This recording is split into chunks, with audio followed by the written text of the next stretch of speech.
Good evening. Welcome to another stormy session of Cat Space. It is storming outside. My name is Kat. This is Buckets. With me tonight is the amazing Luna and Hello. Leon. Good evening, people. How are we? Evening. So tonight's topic is another homegrown topic, and we are doing it in our own backyards. Okay. Topic is Australia.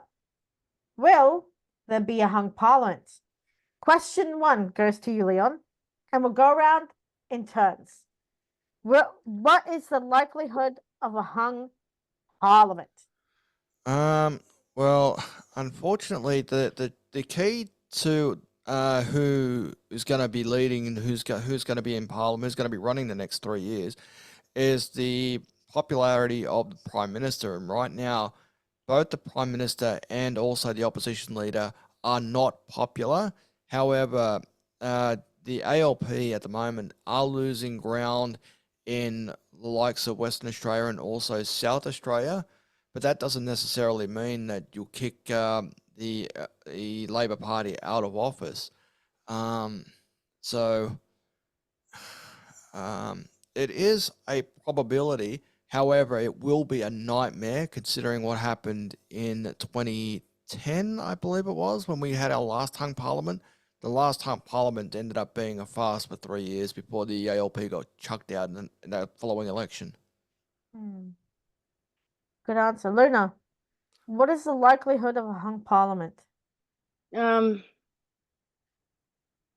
Going the way that Australia's going at this very minute, everything's just thrown everywhere right now in every party. I don't think there's any reassurance from anyone that they're going to have majority of the votes, and the likelihood of a hung parliament, I don't know exactly if it'll happen like that exactly, but I can see that it may come very close.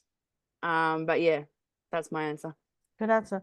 Buckets, short and sweet. What is the likelihood of a hung parliament, please? Extremely high, and I'll tell you why.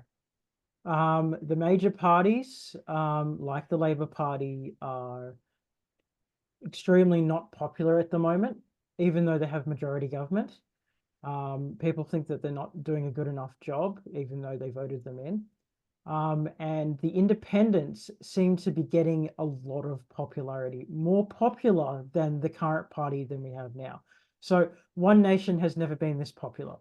The Greens have never been this popular. Okay. The Teals have never been this popular before. This is weird, so a lot of these tiny parties might get together, especially for things like um, rent freezes and things like that the people actually want, because the major parties just simply aren't listening. Okay, so I think that the chance of a hung parliament could be a really high chance, especially, and you can actually kind of see it because for the first time ever, the Greens have actually sided with the Liberal Party. No, if you'd have said that 2 years ago, no one would have ever believed that would have happened, and it's happened. So I think it's a very, very high chance that we might actually get a hung parliament. I agree with all of you, but I have to say, I also do believe there's a very, very, very, very, very high chance of hung parliament. As Bucket said, the Greens have sided with the Liberal Party, which has never happened before. And I think there's a lot of issues that aren't being fixed or spoken about. And I think the Greens, the One Nations, the Teals, the Independents, Liberal and National are all screaming out about. And you have the opposition leader who is seeing what's happening, and yet the Labor government is just, twiddling their thumbs. They're remaining stagnant. They're remaining stagnant. Nothing's getting done. They talk the talk, but it's the walk that they don't walk. And I think there will be a hung parliament. And in that hung parliament, I do see all of them grouping up together. And if there is a hung parliament, then there is a chance of, it taking forever, possibly call for an early election and a hung parliament, because that will determine what's going to happen in the federal election. Question two: if there was a hung parliament, Which political sides would need to create a coalition, Leon? Whoever has the most seats that didn't get overall majority, they would have a better chance of forming government with independence. That's the only way you can get across the line. See what happened in the Tasmanian election just recently. No party had enough seats in total to get over the line to govern in their own rights. That was the kingmaker in that was the Jackie Lambie party, and they took a whole heap of votes from both sides. So whoever's got the closest to overall majority will have a better shot at forming government. Now, if say one party demanded X, Y, and Z, and they weren't going to get it, they would speak to the other party. However, if there wasn't enough for that other party to get to, then we'd have to have a runoff election. I believe that is how it happens. So there is a probability for a runoff election in case if unrealistic demands are set by the independents, and we just go back and do it all over again. So Australia would be technically without a working government for an extended period of time, and you don't want that. Someone needs to run the country, and if nobody runs the country, well, there's going to be nothing but chaos until that happens. Good answer.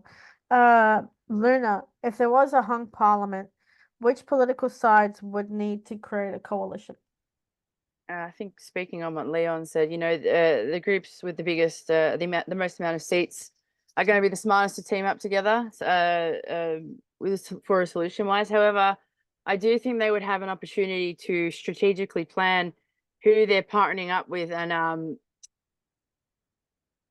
work together to bring whatever their party stands for to make a union with, let's say, 2 or 3 other groups and bring forth an idea that encompasses all of them. I think that would be really smart to pick those groupings very carefully. However, also adding in there the group with the most seats, it just makes the most sense. Good answer. Bucket, short and sweet. If there was a hung parliament, which political sides would need to create a coalition? All of the independents. So Jackie Lambie party, which Leon just mentioned. Then of course maybe the Clive Palmer party, One Nation, the Greens, the Teals, even the Shooters and Fisheries parties would need to get involved if there was a hung parliament, because all of those seats collectively would alter off the balance. In fact, they could even create their own major party if they all united together. They're still going to have to unite with either the Liberal Party or the Labor Party somehow. So they might make a deal and go, all right, well, let's pass this rent freeze agreement and we'll side with you. A lot of the independents want that. Okay. And you might have to either do one of 2 things: either get rid of Albanese and put in a more popular prime minister, or say you won't get our support until you get A, B, or C from us, which is usually how politics work anyway. But I think that it would just be a coalition of all the independents getting together and just picking a side that meets all of their criteria. That's how you get it done. Get it to work. Excellent. You've all made some strong, valid points and said things I want to say. And you said it for me, so thank you. Let's move on to the next question, Leon. If a hung parliament were to happen, which major party will win? Which major party would win? I think it pretty much goes to the last question. Like whoever is the closest to holding overall majorities. So if Labor would to fall over the line, I have a feeling this is what will happen. The Labor Party and both the LNP will fall short of going an overall majority. Whoever gets that closest to that number, then they may only have to get 1 or 2 independents and the rest are of no consequence. So that would be the way to do it. So if the Labor Party, which I have a feeling at the moment, that's probably what's going to happen. The Labor Party will be ahead at the federal election, however, will not have enough seats to govern in their own right. They would have to make a deal with either the Greens or say Jackie Lambie or the Teals. Like you said, Philip, you said earlier on, you talked about the Teals earlier on. I have a feeling if they were going to make deals, if you were the Labor Party, you would deal with the Greens and also the Teals.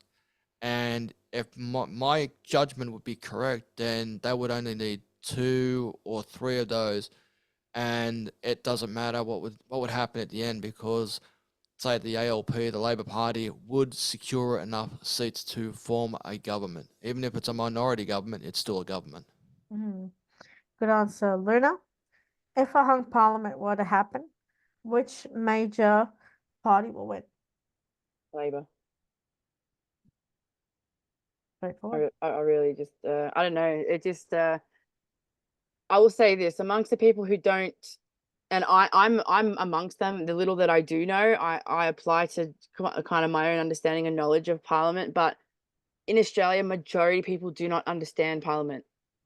And unfortunately, in saying this, a lot of them are for Labor. They don't really understand who's in the party, what they're standing for exactly. They just know that if they were to go Liberal, the government would be for the upperclassmen and not for the, the middle classman that's struggling right now. And it's just the majority understanding that I think will influence this. Has it's influenced them for a long time. And they're being one of the oldest parties to exist in Australia. They just have a long-standing connection with the public. Interesting. Buckets? I disagree with Luna because that image of the Labor Party is changing. In fact, before, the general stance was the Labor Party will protect the workers of Australia. It's a very working class thing, the lower class, all of that.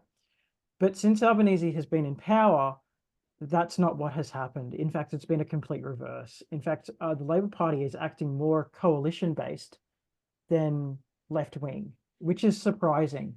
So for that reason, people might just go, okay, well, the Labor Party is meant to protect the working class, but it's not protecting me who's working. Okay, it's not protecting me. We've got a financial crisis. We've got a cost of Would living you still crisis. agree, though, that they would take this route, thus having Albanese out of the party? I think it's not just Albanese. I think it's the entire party, because it's not just the Senate, it's the House of Representatives as well. And when you feel the cost of living at your face at home every single day, and you're worried whether you're going to be homeless or not under this government, it doesn't matter who's in power. If you're feeling the heat under this government, you're not going to sign with them the next election, because it won't matter, okay, what their quote unquote reputation was. What's important is what they're prepared to do for you now. And people are just looking at it going, this is not the Labor Party that I remember. And this is why everyone's jumping ship. And you're also bringing up a good point there. Sorry to interrupt, Phil, because there is one upcoming state election, and that would be the Northern Territory state election. And the current opinion polling will show that the CLP, which is the Country Liberal Party, are going to sweep in office. They're going to sweep Labor out of office based on the latest voting intentions, which would show 56.5% are heading towards the Country Liberal, and the ALP will be on 46%. That is a swing against the Labor Party, which will kick them out of the office in the Northern Territory by about roughly 7-8%. It'll be a 7 and 8% swing against the Labor Party at the next state election in the Northern Territory. What are you saying? I just kind of feel that the Labor Party have forgotten its roots, and are acting. It's really weird, because the the Liberal Party are acting like the Labor Party, and the Labor Party are acting like the Liberal Party. It's like a complete sweep, Mm. and it's like they've changed. It's changed the complete company policy or something like that. It's a really, really weird thing. It seems to me that the Liberal government cared more about workers than the Labor government does now. Mm. People are working harder hours for less. They're getting taxed more. I mean, this is a weird thing to happen. You know, you would think that all the workers under a Labor government would be taxed less, but they're not. They're actually have the highest tax they've ever had to experience in their lives. Mm. So this is weird for a Labor government for these things to happen. So that's why I think before it was like, okay, the Labor Party are the good guys. We can trust in them, but everyone's losing their trust in the Labor government now. I think that it's going to come down to a finite hairline where it's going to be between Labor and Liberal and the Greens. I really want the Greens to win for the sake of the rental freeze and the first home buyers, but at the same time, I honestly do see Liberals hanging on by a thread with the ALP. I don't see the ALP winning the hung parliament, and even if they do, it's going to be very finite, down to the least margin. Not even, it's like microscopic margin. That's what I'm seeing. That's what I vision. That's going to be my prediction for the hung parliament. Should it happen? Next question. Here we go. What would it take for a vote of no confidence in a hung parliament, Leon? That would be if, say, your independents or your Greens or whatever have all decided, you know what, we had an agreement with you and you have not lived up to that agreement, and we're going to test your numbers on the floor to put in a vote of no confidence. That would almost be, I think the last time a vote of no confidence that ever happened in the parliament this way would have been the Whitlam government, and they got turfed out. That was when a vote of no confidence had happened. That was when you had overall majority of no confidence. But that would be the only way a no confidence trigger would happen, and that would be if your independents had enough of what they were promised and they have not delivered. Then I suppose it would be the opposition to pull in a vote of no confidence, and then we'll see what happens on the floor. I would love to have seen it. Imagine if all your independents that you just sided with to get across the line switched against you. I would love to see it, but in my lifetime, I don't think I have ever seen it in Australian politics. Not in my lifetime, but that would be something to watch. That would be worldwide news. Luna, what would it take for a vote of no confidence in a hung parliament? Look, is that honestly going to happen? No, I really don't believe it will ever happen. Speaking on 151 members, in a whole grouping, inside of that, you have to imagine that these people have long-standing connections, long-standing friendships, long-standing understandings of each other's philosophies and policies, and they work together regardless of whether they're on opposing teams. And at the end of the day, for them to be put into a position of a vote of no confidence, where are they going to go with it? I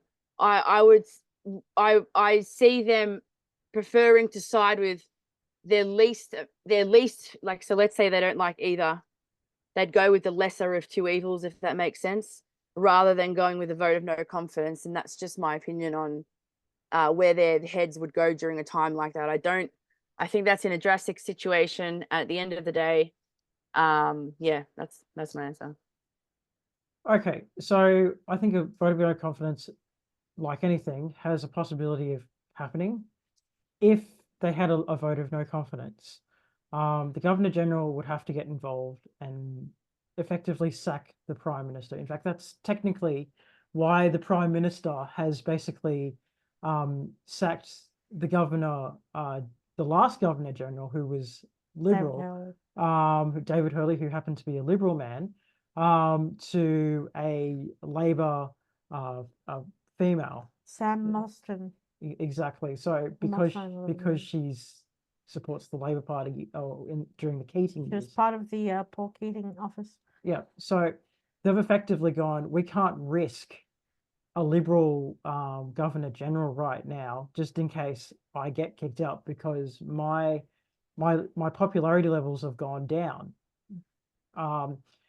But if the independents were to say have a vote of no confidence, all that would happen would be, which is what happened with Tony Abbott, was he would be stood down, and the deputy leader would take over.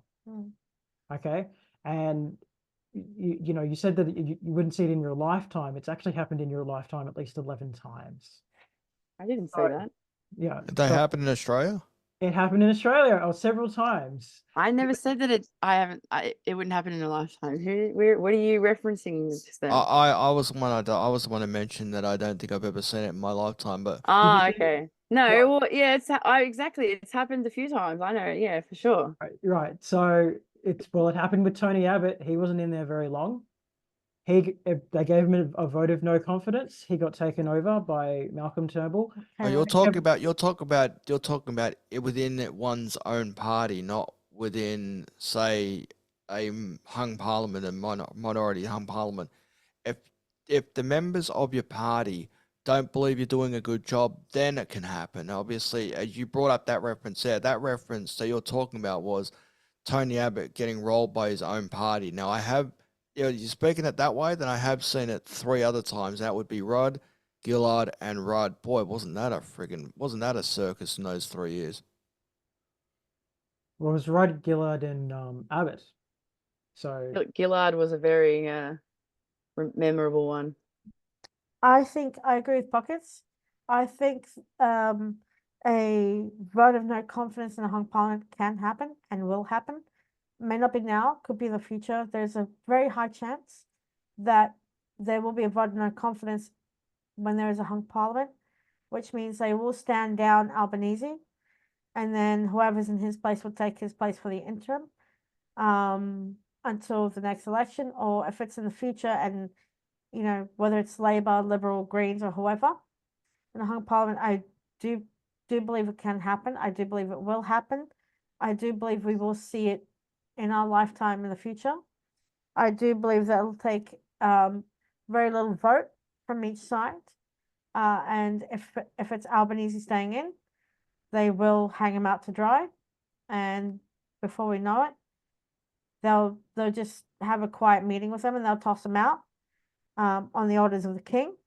That's why we have a new female Governor General who will start on the 1st of July. We don't know why they've thrown out Honourable David Hurley. It's easy to speculate that it might have to do with her political alliance. Or the fact that there was calls to oust Governor General, the Honourable David Hurley, due to the fact that one, the pandemic, and to Scott Morrison's secret files and becoming this minister and that minister, and why isn't the Governor General firing him? I think a lot of people spoke out against that and wanted him ousted, and now he's being ousted. And we have a female Governor General who has been approved by the King, will swear an oath to the King 1st of July and take her place as Governor General. She did work for the Paul Keating era in his office. I think there will be a vote of no confidence. I do believe in my heart of hearts there will be. Whether it be now or 5 years' time or 10 years' time, there will be. Finally, here we go. Last one. What policies is the current Labor government withholding or stopping that would ultimately lead to a hung parliament, Leon? The cost of living at the moment, that is a shocker at the moment. That is a huge negative against the government right now. The cost of electricity, he did, and I'm talking about Mr. Albanese, he did promise to keep the electricity prices lower ever since he's taken office, the electricity prices have in fact gone up 40%, as I understand it. So that's the reason why your power bills are so high. Thank you. That is one that will go against him. The immigration is another one that's now creeping up on him. So he's facing the proverbial war on three fronts at the moment, and this is one that he cannot get himself out of. That's why I was more leaning towards a hung parliament than an overall majority right now, because both of these, both the prime minister and the opposition leader are unpopular at the moment. They're not popular with their voters.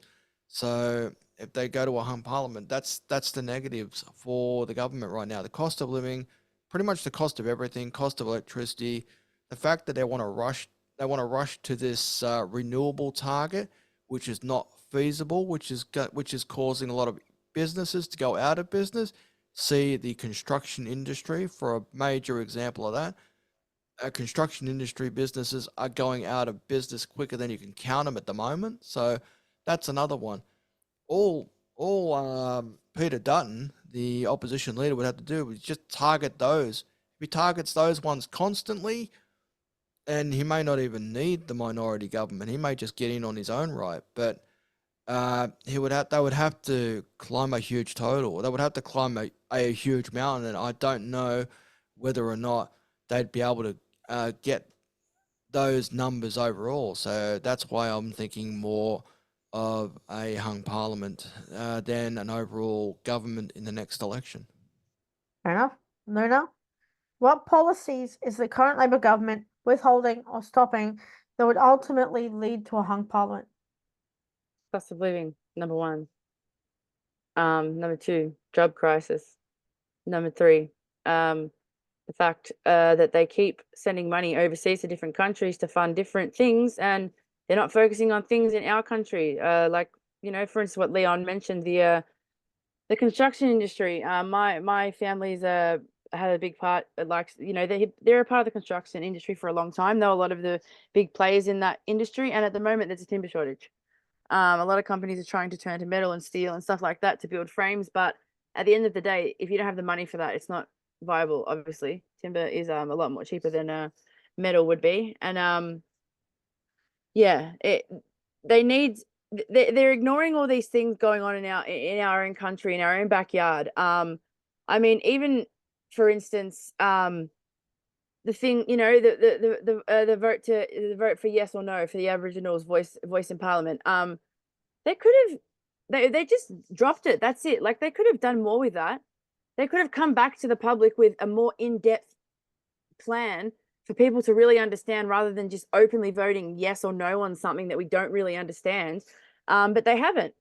Instead, they're ignoring all of our cries for help. The cost of living, the cost of everything in the supermarkets. I mean, they're the two biggest contenders. Let's face it, Leon's right. Whoever is willing to pick up those two little things, and they're little compared to what they're really dealing with in the world at the end of the day. If they're willing to pick up and focus their efforts on revitalizing and energizing these areas in Australia, they're going to win by landslide. That's all the people in Australia want. They want their peace. They want their equality back. They want unity. They don't want to be divided. We just want things to be at a reasonable price so that we can all survive. At the end of the day, I think we're pretty set on being a multicultural country now. And regardless of our past, I love that Australia has come together as people and can understand that our future needs peace. Our country is a peaceful place. There are a lot of opportunities here, and unfortunately the government at the moment is just messing everything up for everyone, trying to get over this inflation, and it's just, I don't really think they have a plan. I think they're just going at it every day, and it's not working out for anyone, especially middle class, lower class, especially those people in those communities, out in like Northern Territory, where they're really suffering right now. They really need help, and they're not actually focusing their efforts on helping them. Instead, they're just throwing this here, and let's do this and let's do that, but there's no real plan. At the end of the day, like again, what Leon said, whoever's willing to pick up these issues and just play ball a little bit with the public, with the community, give Australia some love, they're going to win by a landslide. Okay, great answer. Buckets, short and sweet, please. What policies is the current Labor government withholding or hiding or stopping that would ultimately lead to a hung parliament? I think the biggest problem with the Labor government is trying to enforce another voice to Parliament just statewide when everyone voted against it. Well, most people voted against it anyway. You see what happened in South Australia lately? I When you did, talk I was- about a voice, 10% of eligible voters voted in the South Australian voice to Parliament. Are you I was serious? going to mention that. Thank you, Leon. I was actually going to mention that. So you've got that's a big problem. So as a means to divide Australia, again, after we all didn't want it, so that's the voice. The biggest thing, of course, is the cost of living, because, well, if there's limited jobs available because you're encouraging foreigners to come over and do the jobs that Australians don't or can't, or you won't allow Australians to do, how are they going to put food on the table? So it's almost like Albanese's just said, yep, come into our country. Oh, you normal Australians who actually live here and born here, yeah, your jobs will be just given to someone else. What about people like me who Yeah. are citizens? You know, so there's electricity bill. The actually electricity bill was supposed to be down by, as Leon said, by 40%. It's gone up by 40%. So No, it's gone up by 40%. You're right. yeah, it's gone up by 40%. Where there's also the rental increases that's just gone through the roof. The renters are like completely panicking that they're going to be homeless because they can't afford the rent. There are people sleeping in tents that once had normal everyday renting that simply just cannot afford the rent because they don't have a job to support themselves because of under this government. And then you've got instead of promoting part-time or full-time jobs, it's like, do you notice that there's an increase of casual positions everywhere without rights, where people can just not employ you for months on end without so much of a word or help from any sort of union? It's crazy right now. And it's almost like that every time someone complains about these problems, the Labor government just go on about how they're building stuff. Well, I hate to be the one to tell you this, but building houses takes time, and we need stuff now, not 6 months, not 2 years, not 4 years, now. And splashing money around in foreign countries for the purposes of building a football team overseas and not concentrating on your own people is not the way to lead a country. I'm sorry. Also, don't forget, we are sending, I think, tanks to Germany. Yes. This is what I saw yesterday on the news by TikTok, that we are sending tanks to Germany. We are also bringing in the next 5 years 1.5 million people. I think that the Parliament really needs to look at people like us. There is a job crisis, as Luna said. There is a cost of living crisis, as Leon said. There is a there's more than that. There's also a homelessness crisis in this country, and we're suffering. This is not the time to get on a jet plane and use the chemicals from the jet plane to keep going overseas. Yes, he may have overseas trips, but he's never home. He's never home by his citizens, by his people. He's always, when the going gets tough, next thing you know, he's away somewhere. And it's going to get to a point where a lot of people are now removing their memberships from the Labor camp and moving on to other parties where they believe will help them, will work from like the Greens, who are fighting for a rental freeze, who are fighting for food on the table, who are fighting for homelessness, and for fighting for first home buyers. There's no way for people like myself and Philip to buy our first home in the future. because we got to work 2-3 jobs to get there. You know, it's just And I also like to state how insulting it was for Chris Bowen and Anthony Albanese to arrive on two separate jets, two separate personal jets. To go to the same thing that you, if I Yeah. remember correctly, they to went go to to the the same same thing, meeting. which happened to be a net zero conference. How insulting. How hypocritical. You're going to go to a net zero conference with the most fuel guzzling planes on Earth, but not just one, two two. separate planes. Yeah. Why can't Chris Bowen go on the same plane as the Prime Minister?